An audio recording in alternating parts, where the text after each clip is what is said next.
2015년 12월 미국 교통부 장관 션 더피가 한 인터뷰에서 이런 말을 던졌죠.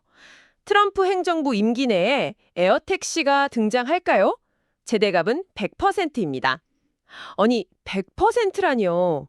보통 정책 담당자들이 이런 신기술에 대해 말할 때 노력하겠다, 긍정적으로 본다, 보통 이 정도 선에서 이야기하잖아요. 그렇죠. 굉장히 이례적인 발언이죠. 그런데 그냥 100%라고 못을 박아버린 겁니다. 이게 그냥 자신감의 표현은 아닐 거란 말이죠. 그러면 이건 미국의 차세대 항공산업 전체를 향한 아주 강력하고 어떻게 보면 노골적인 신호탄입니다. 바로 이 100%라는 선언 뒤에 숨겨진 그 진짜 의미를 파헤쳐보는 겁니다. 이 한마디가 어떻게 미국의 규제, 산업, 그리고 특히 조비 에비에이션이라는 한 기업의 운명을 통째로 바꿔놓고 있는지 그 거대한 그림을 한번 그려보겠습니다. 준비되셨나요? 네, 좋습니다. 보통 정부 고위 관료의 한마디가 시장에 큰 파장을 일으키긴 하지만 이번 경우는 그 결이 완전히 달라요. 결이 다르다는 건 어떤 의미죠? 뭐랄까, 불확실성이라는 짙은 안개 속에서 더듬더듬 길을 찾던 신생 산업이 있잖아요. 그 산업의 가장 큰 리스크, 그러니까 정책 리스크를 국가가 나서서 자, 이제부터 이 길은 고속도로다, 이렇게 선언해 준 거나 마찬가지거든요. 아, 고속도로라는 비유가 확 와닿네요. 투자자나 협력사들이 가장 두려워하는 게 과연 정부가 이걸 허가해 줄까 하는 그 부분인데 그 질문 자체를 그냥 없애버린 겁니다. 이 선언 하나로 이제 업계의 모든 플레이어들이 자신들의 시간표를 전부 다 새로 짜야 하는 그런 상황이 된 거죠. 와, 판이 완전히 바뀐 거네요. 그럼 가장 궁금한 지점부터 짚어보죠. 기존에 쓰던 기대한다나 가능성이 높다 이런 애매한 표현하고 이번에 나온 100% 등장한다는 말은 구체적으로 어떻게 다른 건가요? 그냥 어조가 좀 강해진 것 그 이상의 의미가 담겨 있는 것 같아요. 바로 그 지점이 이 모든 이야기의 핵심입니다. 이걸 이해하려면 네 가지 결정적인 변화를 봐야 하는데요. 첫 번째는 이 이슈가 국가 목표, 그러니까 폴리시 맨데이트로 격상됐다는 점이에요. 국가 목표요? 네. 이건 더 이상 희망사항이나 예측이 아닙니다. 우리 행정부는 임기 내에 무슨 일이 있어도 EVTOL 상용화를 실현하겠다. 이런 정책적 의무를 국가가 스스로한테 부여한 거예요. 아, 하면 좋은 일에서 반드시 해내야만 하는 일로 그 성격이 그냥 완전히 바뀐 거군요. 정확합니다. 의무가 되었다는 거죠. 그건 즉 관련 부처들이 이제 모두 한 방향으로 움직여야만 한다는 뜻이겠네요. 각자 자기 할 일만 해서는 절대 달성할 수 없는 목표니까요. 바로 그겁니다.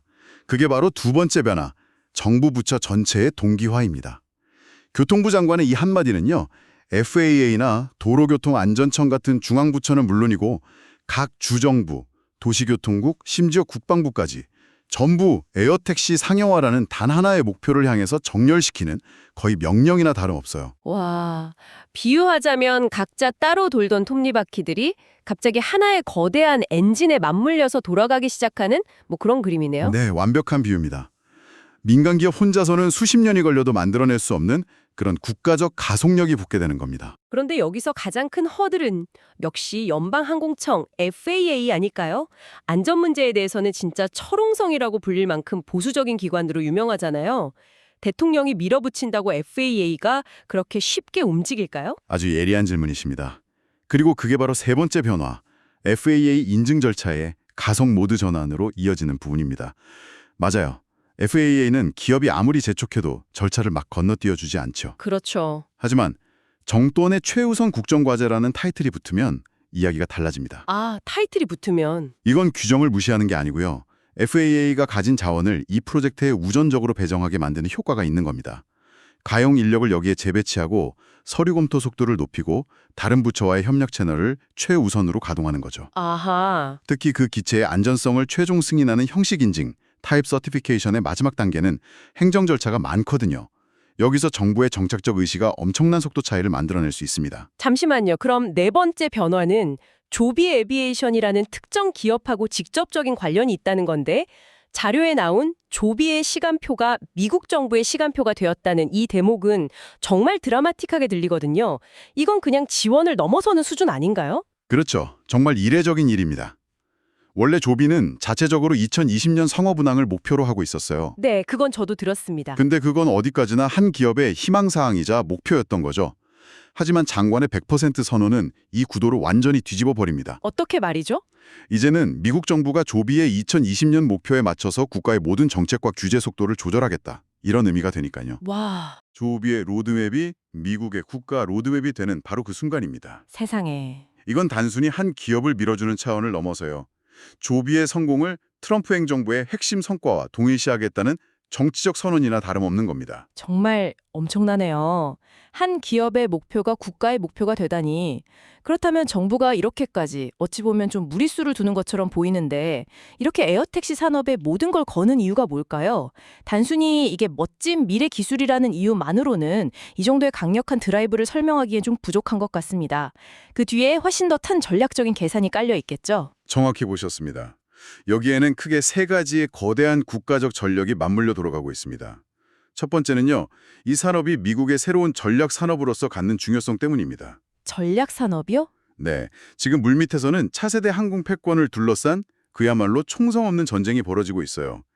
유럽은 ESA라는 독자적인 인증 체계를 만들어서 에어버스를 중심으로 똘똘 뭉치고 있고, 특히 중국은 정부의 막강한 지원 아래 자국산 eVTOL 기체를 이미 자국 노선에 투입하려고 하고 있습니다. 아, 중국이 그렇게 빠르군요. 네, 미국 입장에선 자칫하다간 보잉과 로키드 마틴으로 대표되던 그 전통적인 항공우주 산업의 패권을 다음 세대에 그냥 고스란히 넘겨줄 수 있다는 엄청난 위기감이 있는 겁니다. 하긴 그럴 수 있겠네요. 즉, eVTOL은 단순한 교통수단이 아니라 반도체나 AI처럼 다음 시대의 산업 지형을 결정짓는 핵심적인 국가 전략 자산인 셈이죠. 아, 그러니까 이건 단순한 교통혁신 프로젝트가 아니라 사실상 하늘길 패권 전쟁의 서막이다. 이렇게 봐야겠군요.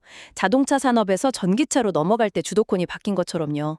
알겠습니다. 그럼 두 번째 이유는 뭔가요? 두 번째는 국가 인프라의 혁명적 전환 가능성입니다.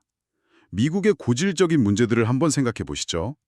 LA나 뉴욕 같은 대도시의 그 만성적인 교통체증, 또 광활한 국토 때문에 발생하는 지역 간 의료나 물류 불균형 문제 같은 것들이요. 네, 익히 들어서 알고 있죠. 이런 문제들을 해결하려고 도로를 넓히고 다리를 새로 놓는 건 정말 천문학적인 비용과 시간이 필요합니다.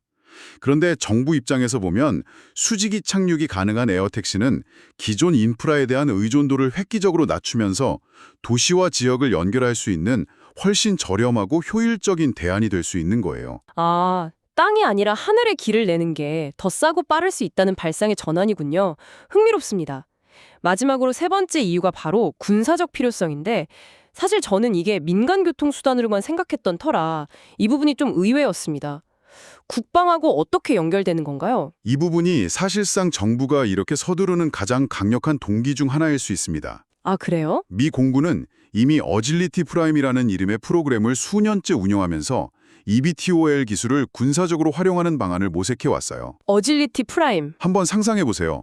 활주로 없이 어디든 수직으로 뜨고 내릴 수 있고 헬리콥터보다 소음은 훨씬 적고 운영 비용은 비교도 안 될 만큼 저렴한 비행체. 군사적으로 엄청나게 매력적이겠네요? 그렇죠. 최전선에 물자를 보급하거나 부상병을 신속하게 후송하고 적진에 조용히 침투하는 등 활용 가능성이 무궁무진합니다.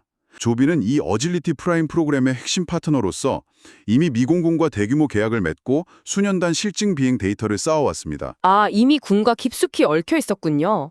네. 즉, eVTOL은 민간 시장과 국방 시장이 동시에 간절히 원하는 국가 안보와 경제 성장을 동시에 잡을 수 있는 그런 핵심 산업인 겁니다. 알겠습니다. 국제 패권 경쟁, 국가 인프라의 재설계, 그리고 국방 안보, 이 세 마리 토끼를 한 번에 잡을 수 있는 카드였군요. 이 세 가지 거대한 축이 맞물리면서 정부가 100%라는 확신에 찬 선언을 하게 된 거군요. 자, 그럼 이런 거대한 계획이 구체적으로는 어떻게 실행되는지 한번 살펴보죠. 자료에 EIPP라는 프로그램이 계속 언급되는데 이 프로그램이 그 실행의 중심에 있는 것 같습니다. 맞습니다. EIPP는 eVTOL 통합 파일럿 실증 프로그램의 약자인데요. 미 교통부가 주관해서 실제 도시 환경에서 에어택시 운항을 시뮬레이션하는 프로그램입니다. 시뮬레이션이요? 네.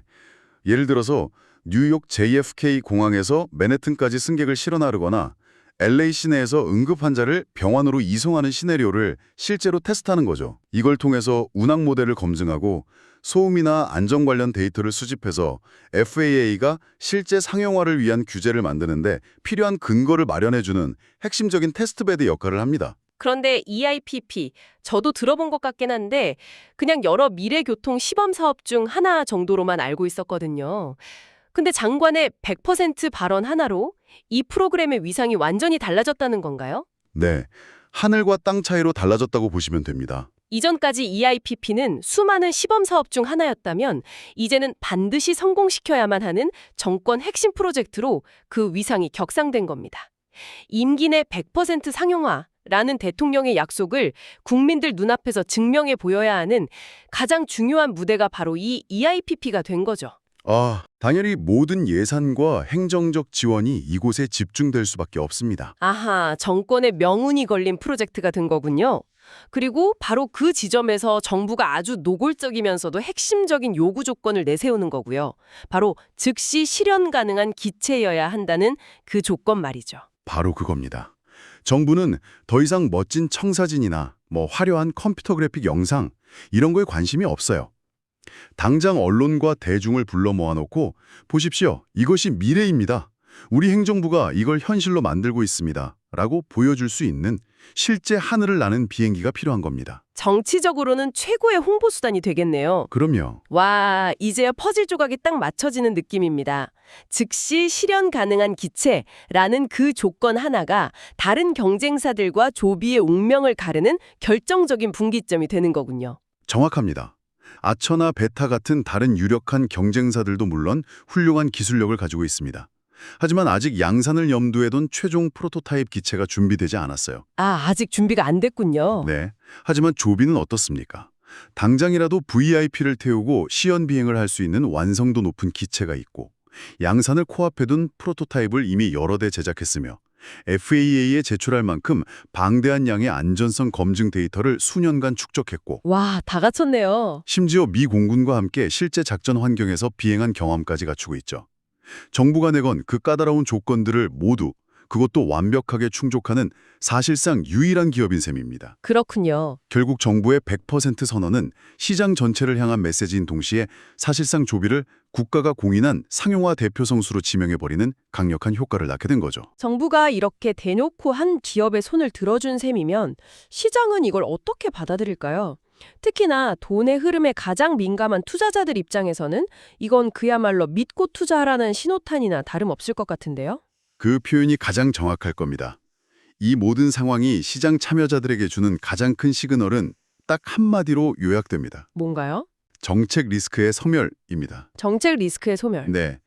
지금까지 eVTOL 같은 신기술 산업에 거대 자본이 들어오는 걸 망설이게 만들었던 가장 큰 장벽이 뭐였을까요? 바로 불확실성이었습니다. FAI 인증이 과연 언제 끝날지, 상용화 일정이 또 얼마나 미뤄질지, 다음 정부가 들어서면 이 정책이 뒤집히는 건 아닐지. 그렇죠. 만약에가 너무 많죠. 네, 이런 수많은 만약에가 투자를 가로막고 있었던 거죠. 아무리 기술이 뛰어나다고 해도 정부가 허가를 안 내주면 그냥 고철덩어리니까요. 맞아요. 그런데 이번 선언 하나로 그 불확실성이라는 짙은 안개가 그냥 한순간에 거쳐버린 겁니다. 와, 정부가 임기 내에 100% 실현시키겠다고 국가의 신용을 걸고 약속했으니까요. 이것은 기업의 가치, 즉 밸류에이션을 완전히 재평가해야 하는 굉장히 강력한 근거가 됩니다. 목적지가 안 보이던 길에 갑자기 명확한 이정표가 생긴 셈이죠. 그런 리스크 감소가 불러올 연쇄 효과, 일종의 나비 효과도 엄청나겠군요. 구체적으로 어떤 변화들이 일어나게 될까요? 물론입니다. 우선 가장 먼저 그동안 관망하던 거대 기관 투자자들이 움직일 명분이 생깁니다. 기관 투자자들이요? 네, 수백조 원의 자금을 굴리는 연기금이나 대형 자산운용사들은 안정성을 최우선으로 고려하거든요. 이들에게 정권이 성공을 보증하는 국가전략산업이라는 타이틀은 최고의 투자 명분이죠. 리스크가 사라졌으니까요. 그렇죠. 리스크가 사라졌으니 이제 본격적으로 자금이 유입될 수 있는 물길이 트인 겁니다. 그리고 두 번째 연쇄 효과는 생태계 확장의 가속화입니다. 생태계요? 네, 에어택시 사업은 비행기 한 대만 띄운다고 되는 게 아니잖아요. 착륙장인 버티포트를 지어줄 도시, 응급환자를 실어나를 병원, 공항과 도심을 연결할 공항 운영사 같은 수많은 파트너들이 필요합니다. 그렇죠. 인프라가 필수죠. 이 파트너들 입장에서 한번 생각해 보세요. 이전에는 이 사업이 정말 될까? 반신반의하면서 협력에 소극적이었지만 이제는 정부가 보증하는 사업이 됐습니다. 주저할 이유가 없죠. 오히려 이 황금마차에 먼저 올라타기 위해서 경쟁적으로 조비와 협력 계약을 맺으려 할 겁니다. 아, 서로 하겠다고 달려들겠네요. 네, 조비를 중심으로 한 산업 생태계가 저희가 상상하는 것보다 훨씬 더 빠른 속도로 완성되는 거죠. 마지막으로 글로벌 시장 선점 효과도 빼놓을 수 없겠네요. 미국이 표준을 만들면 다른 나라들은 따라올 수밖에 없는 그런 구조니까요. 네, 그게 어떻게 보면 가장 큰 과실일 수 있습니다. 미국이 이렇게 강력한 정부 주도하에 상용화에 성공하고 관련 기술과 운영 노하우, 안전 기준까지 하나의 표준, 스탠다드로 만들어버리면 어떻게 될까요? 다른 나라들이 그걸 쓰겠죠. 맞습니다. 한국, 일본, UAE, 사우디아라비아처럼 에어택시 도입을 서두르는 다른 국가들은 굳이 자신들이 새로운 표준을 만들면서 시행착오를 겪기보다 이미 성공이 검증된 미국의 모델과 기술 표준을 그대로 채택할 가능성이 매우 높습니다. 이건 곧 조비에게 엄청난 글로벌 시장 선점 효과를 안겨주게 됩니다. 첫 번째 성공 사례가 곧 세계의 표준이 되는 기술 산업의 전형적인 특징이 나타나는 거죠. 와, 정말 대단합니다. 오늘 이야기를 쭉 종합해보면 교통부 장관의 100%라는 그 한마디는 단순한 예측이나 자신감의 표현이 아니었네요. 전혀 아니죠. 에어택시 상용화를 국가 프로젝트로 공식화해서 FAA 같은 규제기관에 속도를 내라는 명령을 내리고 시장의 불확실성을 걷어내서 기관 투자자들의 돈길을 열어주고 그러면서 사실상 조비 에비에이션을 국가대표 선수로 공인해버린 아주 정교하게 설계된 다층적인 정치적 경제적 선언이었습니다. 맞습니다. 이 발언은 미국을 다시 위대하게 라는 정치적 어젠다와 또 새로운 성장 동력과 인프라 혁신이라는 거시 경제적 필요성, 그리고 조비로 대표되는 민간 기업의 기술적 성숙도가 정말 완벽하게 맞아떨어진 그 결정적인 순간에 터져나온 겁니다. 이 한 문장으로 인해서 에어택시 산업은 막연한 가능성의 영역에서 구체적인 실현의 영역으로 단숨에 도약하게 된 거죠. 자, 장관의 말 한마디가 어떻게 하나의 산업 지형을 바꾸고 특정 기업의 운명을 가르는 결정적인 분기점이 되는지 그 과정을 정말 깊이 있게 들여다봤습니다.